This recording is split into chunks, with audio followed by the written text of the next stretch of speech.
People ask this question casually. Does Disney own Orlando? It shows up in conversations, online debates, comment sections, not because people are uninformed, but because the city feels organized around one company. When a single name dominates jobs, tourism, and global attention, ownership starts to feel implied, but the truth matters. Disney does not own Orlando, and yet Disney reshaped Orlando in ways ownership alone never could. That's the real story. Before Disney arrived, Central Florida was quiet. Flat land stretched for miles. Small towns sat far apart. Agriculture dominated the landscape. Orlando existed, but it wasn't a destination. There was no international tourism hub, no massive resort economy, no global identity. Florida's economic gravity lived on the coasts. Central Florida was mostly ignored. After building Disneyland, Disney learned an important lesson. Success attracts attention, and attention attracts regulation. As Disneyland grew,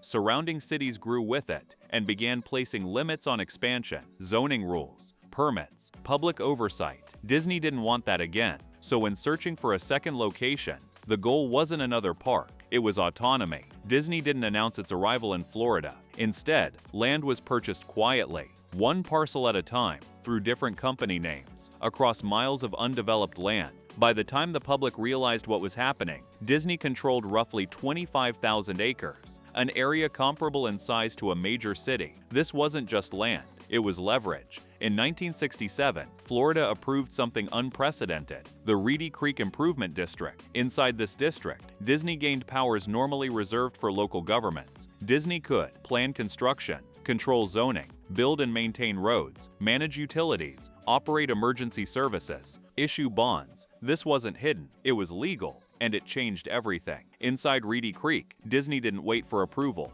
Everything was planned in advance. Roads curved intentionally, traffic patterns were designed, utilities were installed before demand existed. Water, power, emergency response. This wasn't chaos, it was centralized planning. Once Disney World opened, everything around it changed. Hotels followed traffic, restaurants followed hotels, retail followed tourists, airports expanded, highways widened, housing development spread outward. Orlando didn't absorb Disney. Disney pulled Orlando toward it. Disney became one of the largest employers in Florida. Tourism jobs multiplied, service industries expanded, entire careers formed around visitor demand. Local governments adjusted planning around Disney's presence, transportation, housing, economic forecasts. When Disney moved, the region responded. That kind of influence doesn't require ownership. From the outside, it feels like control. Traffic patterns change with Disney events. Housing prices respond to expansion. Employment rises and falls with tourism. Entire neighborhoods exist because of one company. So people assume ownership, but this is modern power, not rule through law, not force, influence through scale.